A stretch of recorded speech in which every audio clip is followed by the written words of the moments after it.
Hello, welcome to the fourth part of my video tutorial for the Okami New Game 80% Beginner's Route.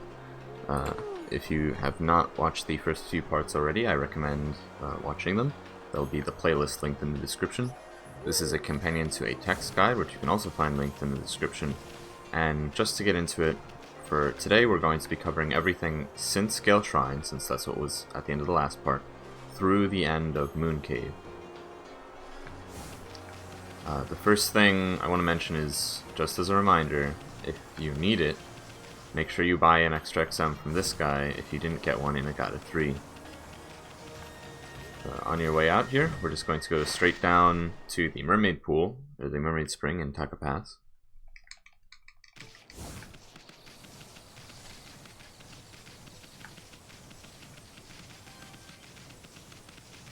On our way down here, we're going to be equipping the weapon we got from killing Crimson Helm, which is the life beads, and we're going to be applying the gold dust to them to make them stronger.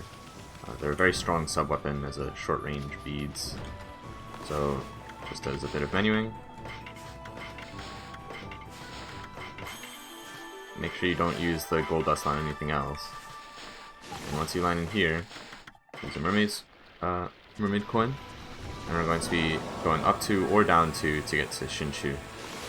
So that's our fastest way to get back to Kamiki.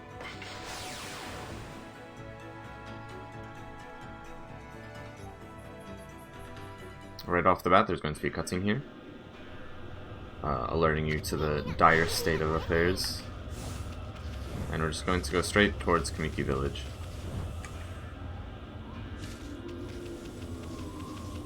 Should automatically turn night at this point. Yep.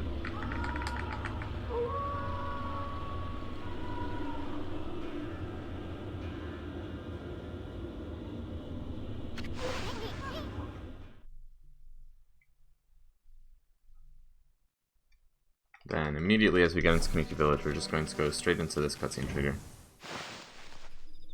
And we're going to skip the whole thing. This is a really big cutscene, so we skip a lot with it. And we're just going to head directly back out of the village so we can go to the Moon Cave.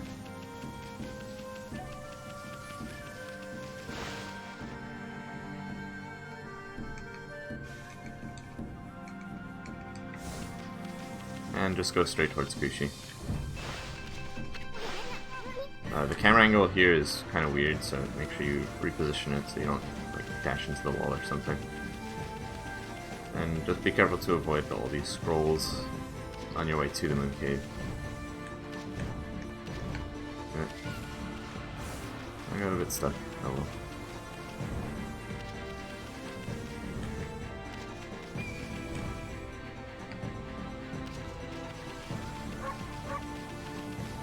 We're just gonna go straight there, no detours or anything.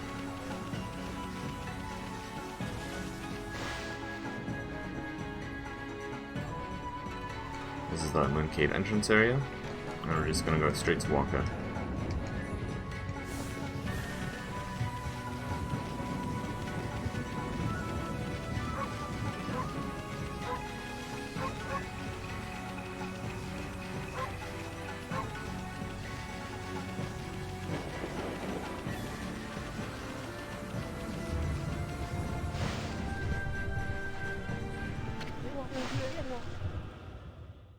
This cutscene is going to put us into the staircase area.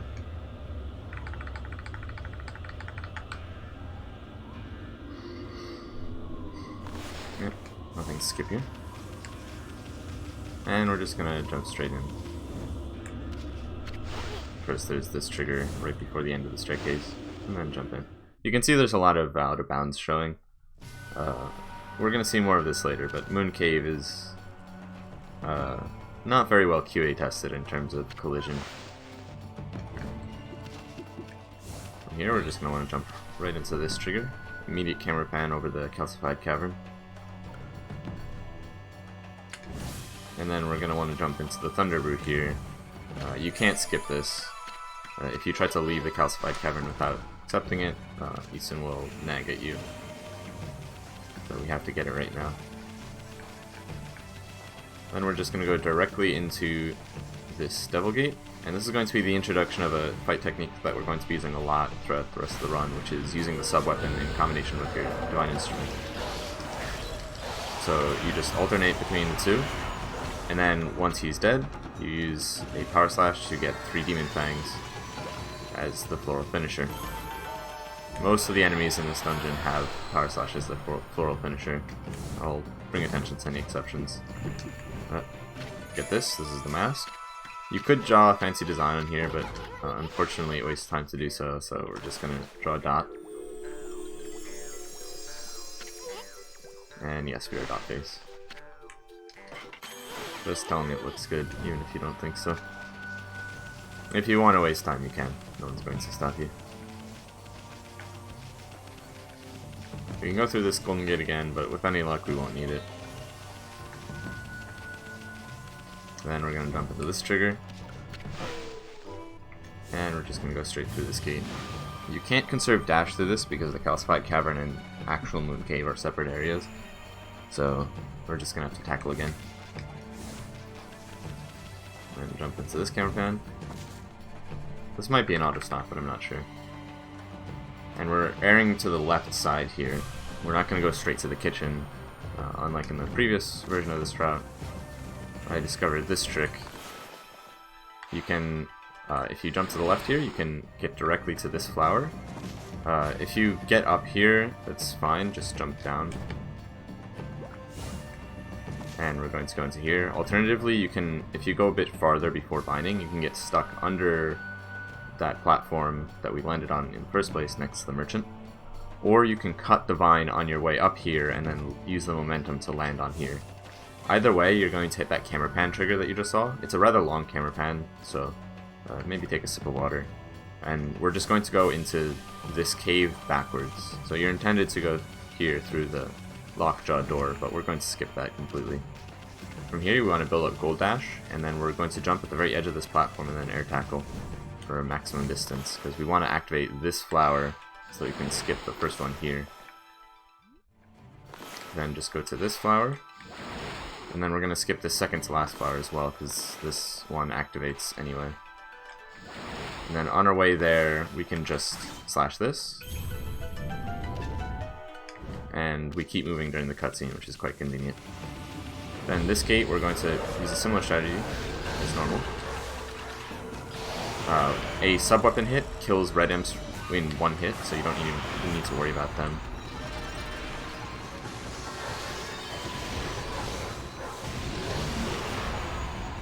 And this, Bud Ogres have Bloom as their floral finisher, so just keep that in mind.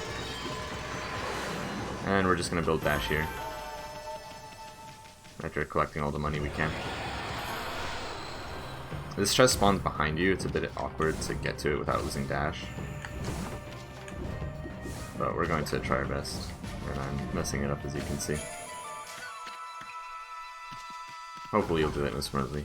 Here we're going to want to jump without doing a wall jump or an air tackle. Just jump and go to the second flower here, the one we skipped earlier. Then to this next flower, and we're actually going to do an air wall jump here.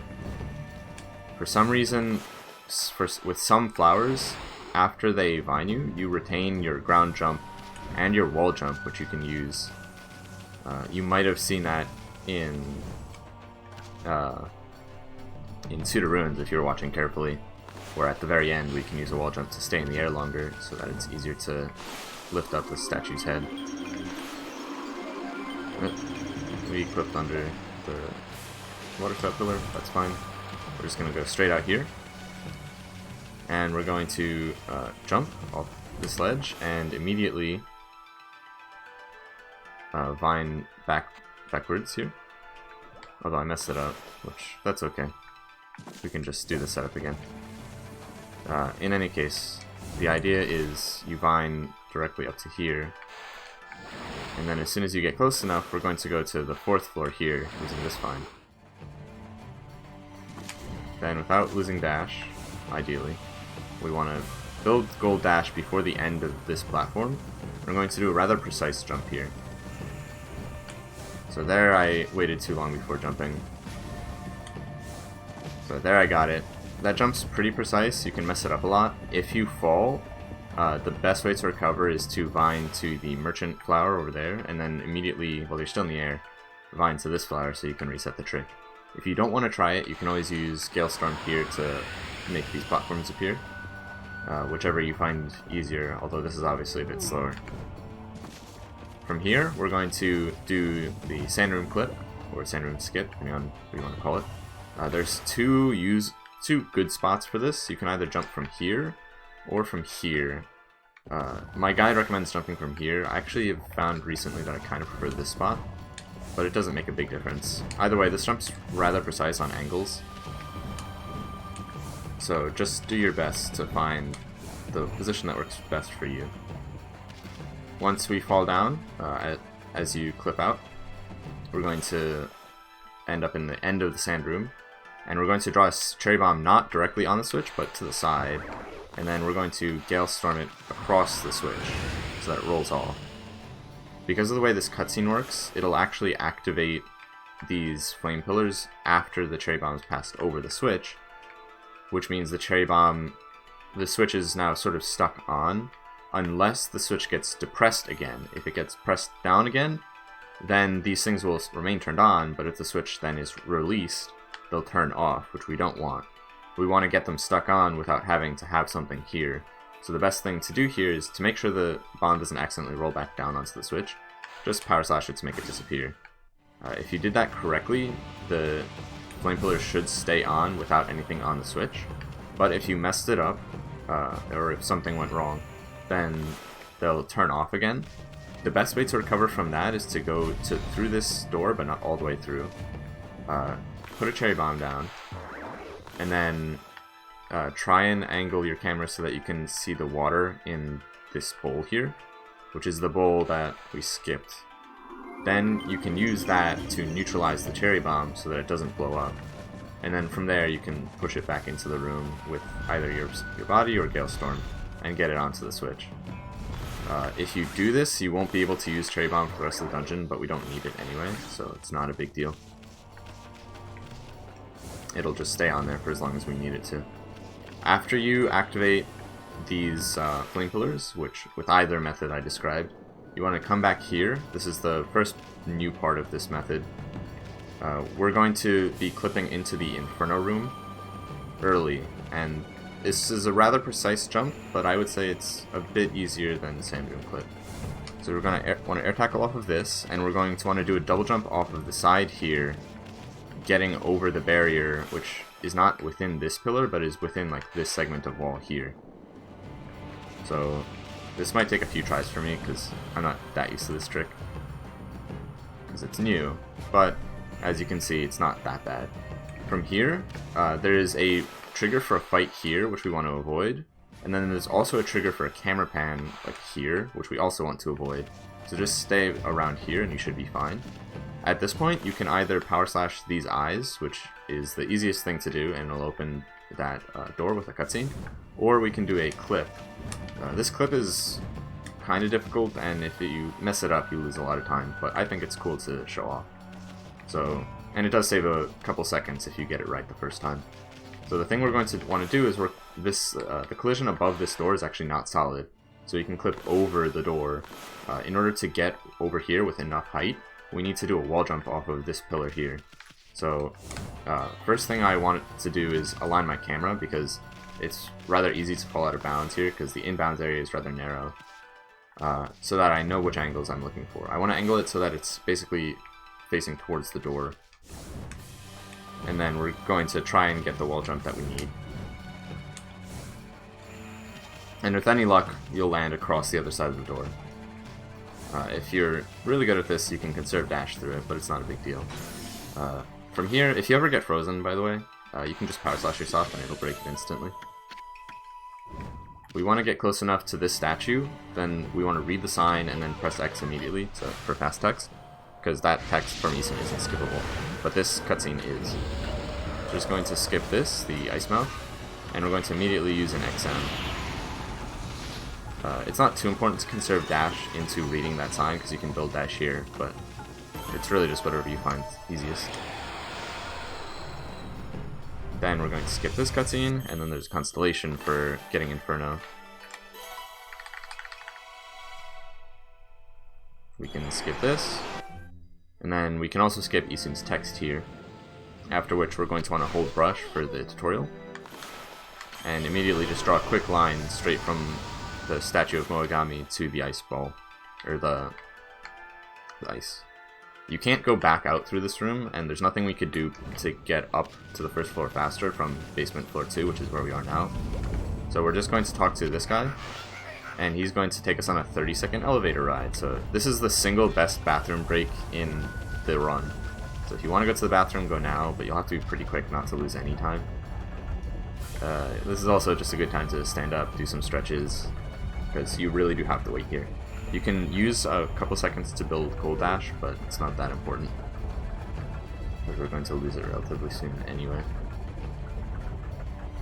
As soon as we get over this ledge, be careful, be a bit conservative here, because if you fall down, you can't like wall jump up, and you have to do the whole 30-second elevator ride over again. So try not to fall down. We're going to go through this door, and here is the more ice mounts.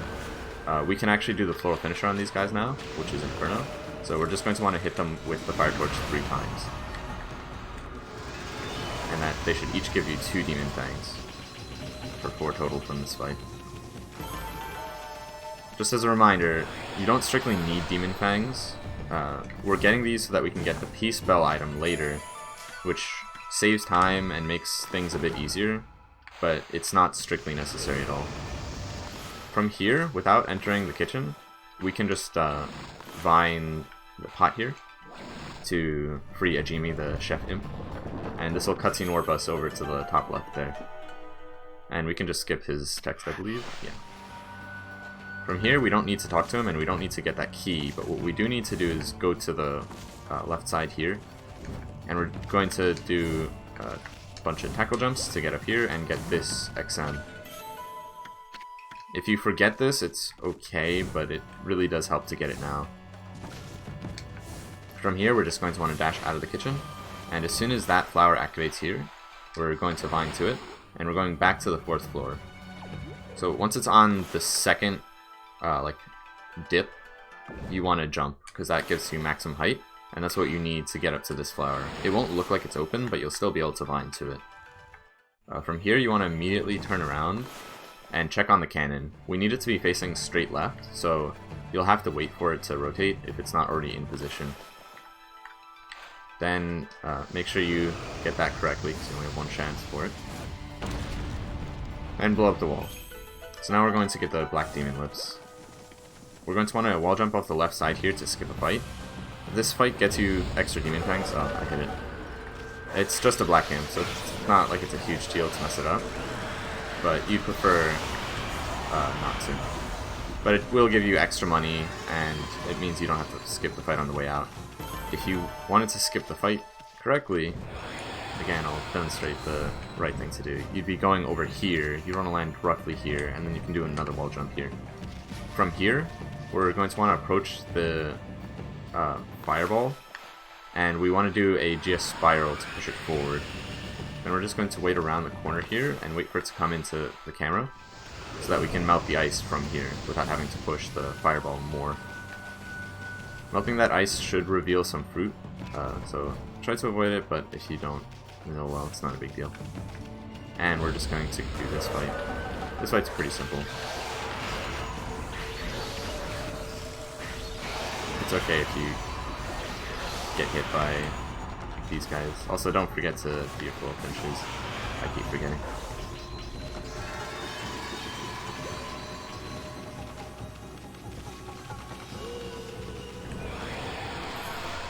You can skip that cutscene, and then we're just going to get this chest with the Black Demon Horn. So that's 3 out of 4 treasures down. This last treasure will take a while to get, but it's fine that it's the last one. From here, if you successfully skipped the Black Imp fight earlier, you're going to want to go over the left side this time, because this version's a bit easier. And we're just going to do that kind of jump. Otherwise, you can just go straight through and save a bit of time. From here, we want to turn straight right and jump down here. And we're going to go into this room for the first time. On your way over, you can Inferno this ice without losing dash. Yeah, there might be grapes here. And then this is going to be the last treasure.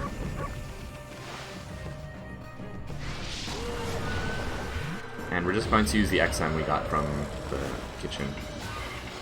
Because there's 2 wheels here, which takes a while to defeat. If you wanted to, you could get the floral finisher on the ice mouth there. But you'd have to kill them separately. So that you have the fire eye as a fire source. At this point, you want to check how much money you have. If you have more than 40k, you're probably fine, and you can just leave. If you don't, I would recommend that you go back here and pick up the XM in this chest. This key you can also ignore, by the way. So, since I don't have 40k, I'm going to ignore this. I'm pretty sure I have enough. You need a little bit over 40k, but I don't know the exact number. I just wanted to demonstrate both ways. Here we're going to want to jump because of Orochi's roar. Just as a quick aside, notice here that the top of this cave is completely see-through. The QA testers did not really watch this very carefully. In any case, if we went over this bridge, it would collapse as soon as we reach like this point. And there's nothing we can really do to get around that trigger without a double jump, which we don't have yet. So the only thing to do, since letting the bridge collapse wastes time since it's a cutscene, we may as well just jump straight down here and avoid that, which is what we're going to do. From here, even though we have all 5 ingredients, or 4 ingredients, we have to do this fight.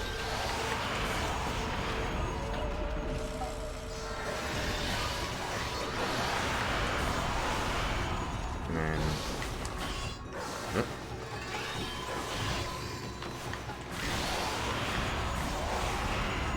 just do this as quickly as you can. And try not to let the demon things despawn. You can skip this, and from here we can... it's rather awkward, but you can tackle backwards, and then get the brush to recognize the water here. And we need to water spout this bamboo. This you can't skip, pretty sure. So you just have to wait for this long cutscene of the room filling up with water. At this point, if we hadn't gotten Inferno earlier, this is where we would have to go to get it. But we got it, so we can skip a bunch of stuff now. From here, we want to jump to the right of this opening. We're trying to avoid a cutscene trigger that takes place at the very end of this. We're going to want to use a wall jump to get around. Unfortunately, I missed the trigger, so I'm just going to have to do this fight. But this fight doesn't take very long at all anyway, so it's not a big problem. This also gets you a bit of extra money, in case you're concerned.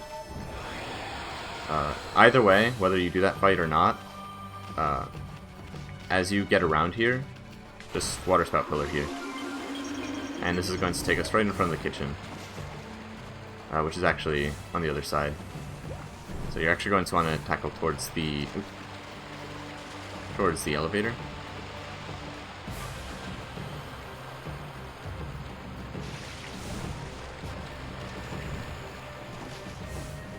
On our way into the kitchen, we're going to want to hug the left side, and we'll jump here, so that we can get to a Jimmy as fast as possible. You're going to have to hold fast text here, because you can't skip this. And make sure you got all 4 ingredients. From here, we can skip this cutscene of him mixing the ingredients together, but this is another fast text. We just have to wait. At this point, we just want to leave. We're going to go ring the bell 8 times, but first we want to... not that. Sorry, wrong chest. We want to get this chest, which has a Katani pottery in it. That's a very valuable treasure. It's worth 12k yen, so it's pretty important to get it for the money route. From here, the fastest way to ring the spell 8 times is to alternate air tackles and power slashes. You have to know the rhythm here so that your air tackles don't miss. And then we just have to watch this cutscene as well of them taking out the pumpkin.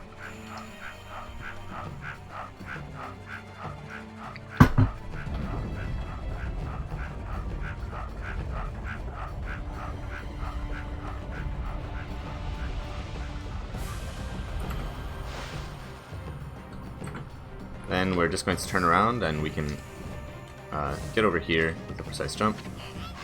We're going to mash confirm and skip. And this will start a cutscene which we can't skip, which is just going up to Orochi's arena. So that's the entirety of the Moon Cave. There's a few options for routes here, but this is the one that I'm pretty sure is fastest. And it has a bunch of cool tricks. It's really not that bad. From here, we're going to want to immediately go left and talk to the merchant here. We're going to want to sell that Katani pottery we got, and then we're going to buy a specific set of items.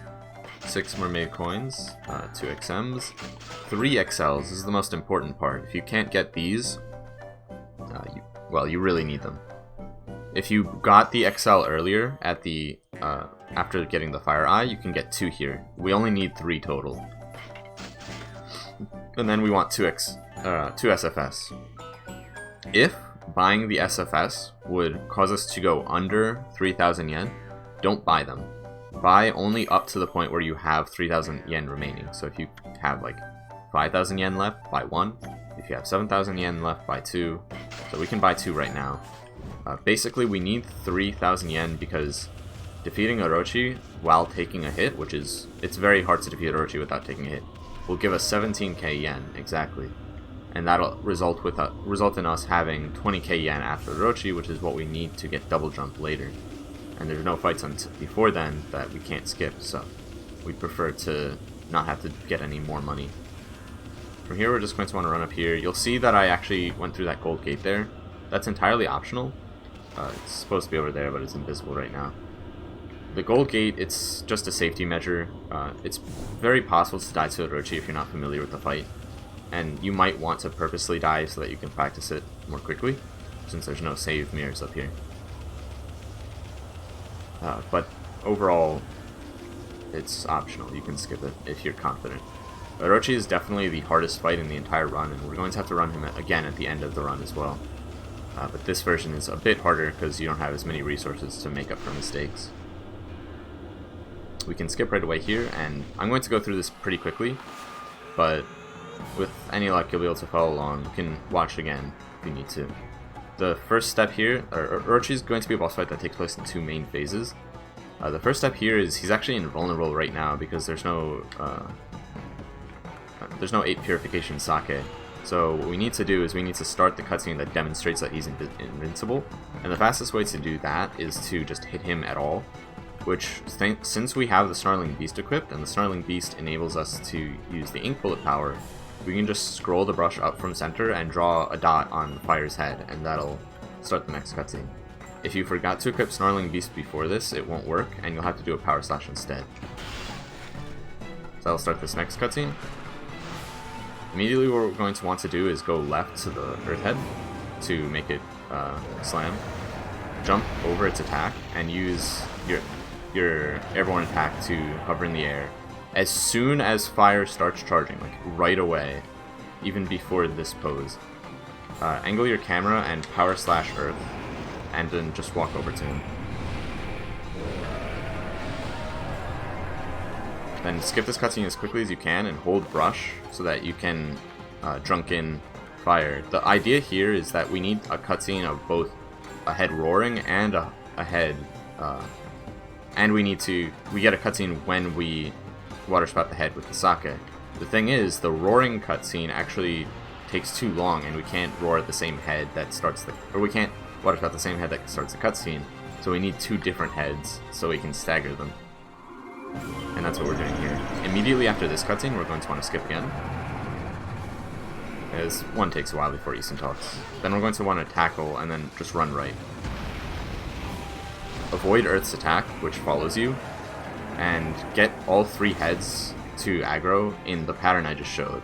Basically, we're running left immediately after that cutscene ends.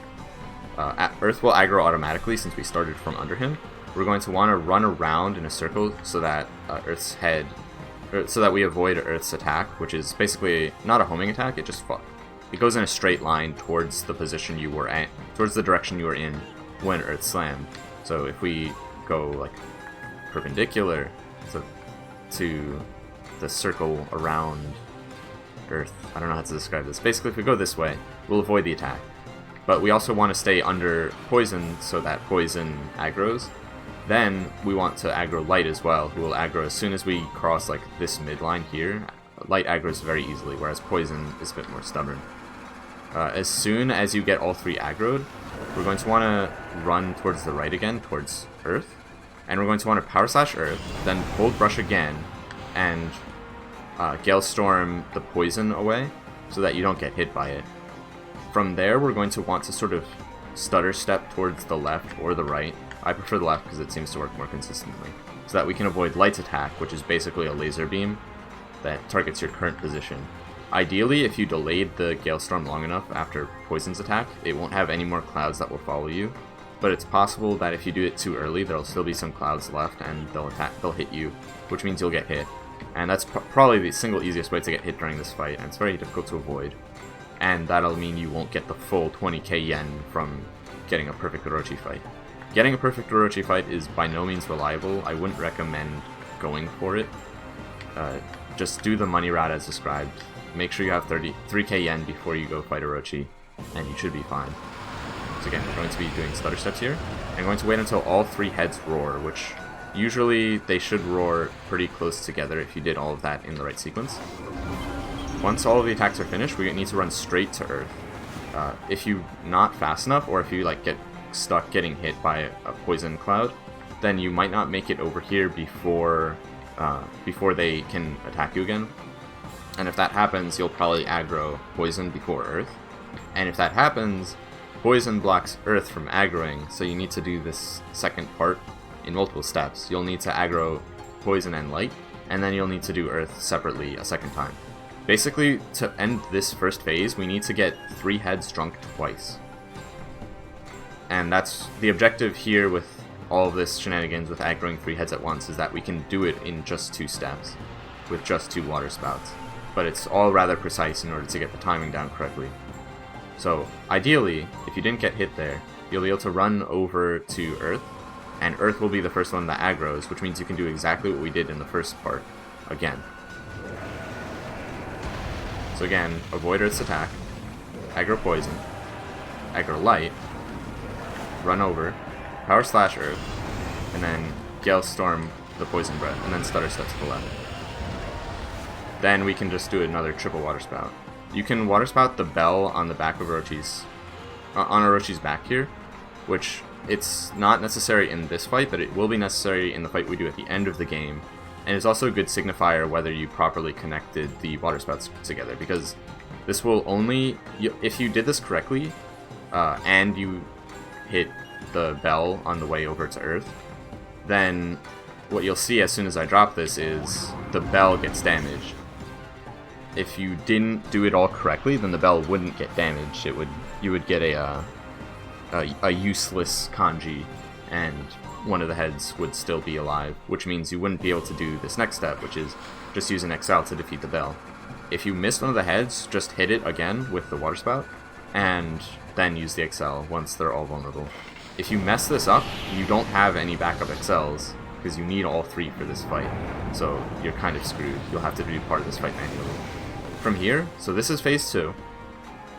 This phase, I would say, is probably easier than phase 1 in terms of like precision, because it's not as easy. Like, if you mess it up, you're not as screwed. It's easier to recover, but it does have some unforgiving aspects to it, and it can cause problems.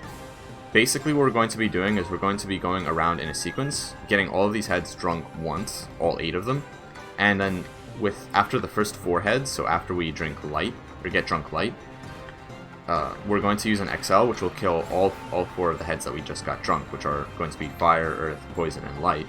Then we're going to go around and do lightning, water, lightning, what was it? Lightning, water, dark, or this one's dark. I forget. Oh yeah, lightning, wind, water, and dark. So, and then we're just going to use another XL to kill them. So it's very iterative. The thing is, the way Orochi works in this phase is kind of complicated. Basically, each head, only the heads that are near you can actually attack you. and they'll do different attacks based on your position relative to them. If you're right in front of the head in like this region, farther away from it, it'll do a lunge attack where the head will sort of like bite a couple times and then it'll lunge straight at you. That's the slow attack. We don't want them to do that. Alternatively, if you're right in front of it but you're closer, like closer than this ring here, the outer ring where the channel, the sake is flowing, a purification sake. So if you're like here, then Orochi will do a slam, or the head will do a slam attack, which is a lot faster than the lunge attack, and then it'll do a roar for after both attacks, or after either attack, which is what we want because the roar lets us get it drunk again. If you're too far away from the head, it'll do its elemental attack, which are always really slow, and we want to avoid those. So try to stay in front of the head. There's nothing you can do to prevent fire from lunging, because you always start in the lunge area. But once you run to the left here, we're going to want to stand inside of the ring, but to the right of just to the right of the halfway point across this circle. Because if you're not directly in front of a head, and it's not a head that's already done an attack like fire is, then it can do a big sweep attack where it tries to attack you from where it is, even though you're not directly in front of it. So if I was standing like here, then while Earth does an attack, Poison would do an attack as well, which slows things down, and you can get hit by that and does a lot of damage. So instead we're going to try and stand like here or here, in such a way that the camera behaves. So usually that's around here where I'm standing now. You can also stand slightly inside the dish, but it's not a big deal. As soon as the head recoils and starts doing the like rainbow breath, you can drink it. You don't need to wait for it to actually do the proper roar. So here Earth's gonna slam.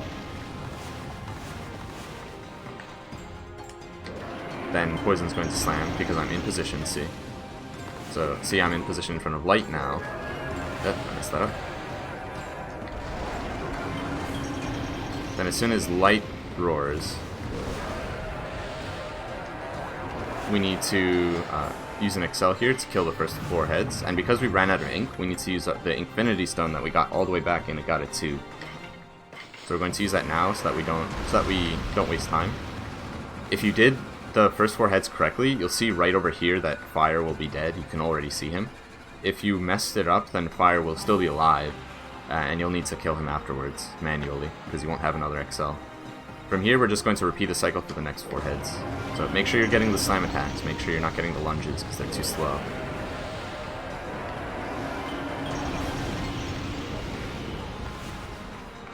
And watch carefully what Lightning's doing right now, to make sure that he's not getting up before you're done. If Lightning starts getting up before all 4 heads are drunk, just use the XLs and then manually kill the other 4 heads. The way to manually kill a head fastest is going to just be to get it drunk and then use DI plus sub-weapon like we were using on all of the enemies in the Moon Cave. But we've gotten all the heads drunk now, so we should just be able to use our XL to kill all 4. Which, yes, we did the whole fight correctly, and at this time, the fight should just end. We can skip this cutscene, and then we have another QTE after a little while. Let the song finish, and then start mashing start, like right about now. And then there's a QTE.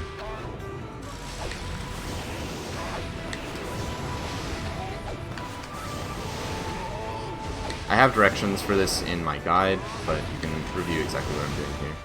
As soon as you kill the last head, which is going to be Dark, you can skip it. So you can skip right now, basically. And then, depending on whether you perfected this fight, which I did here, you'll get 20,000 yen. But if you got hit at all, you'll get 17,000 yen, which is why we need 3,000 going into this fight, because it's very hard to avoid getting hit consistently. Here's a cutscene with Queen Himiko, a little bit of foreshadowing, but we're going to skip it. And then, after the stars whip around, you're going to skip some Isun text. And then you want to hold fast text and then press no, because this is a save prompt, and we don't want to save here. And at this point you'll be loaded into the festival in Kamiki. Doing stuff at the festival requires you to talk to everyone. It's kind of annoying, so we're just gonna skip that. Isun will get mad at you for trying to leave, but if you try 3 times, then he'll just let you leave. So that's what we're going to do.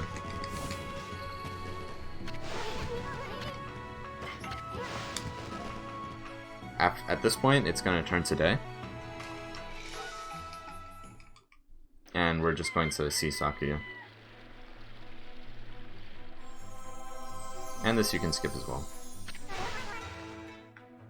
Alright, that's all I wanted to cover in this part of the video guide. If you have any questions, you can ask in the comments on my Twitter or in the Okami speedrunning Discord, all linked in the description. Don't be afraid to consult the text version of this guide if you find anything confusing, which is also linked in the description, and feel free to continue watching through the playlist linked in the description yet again. Ciao.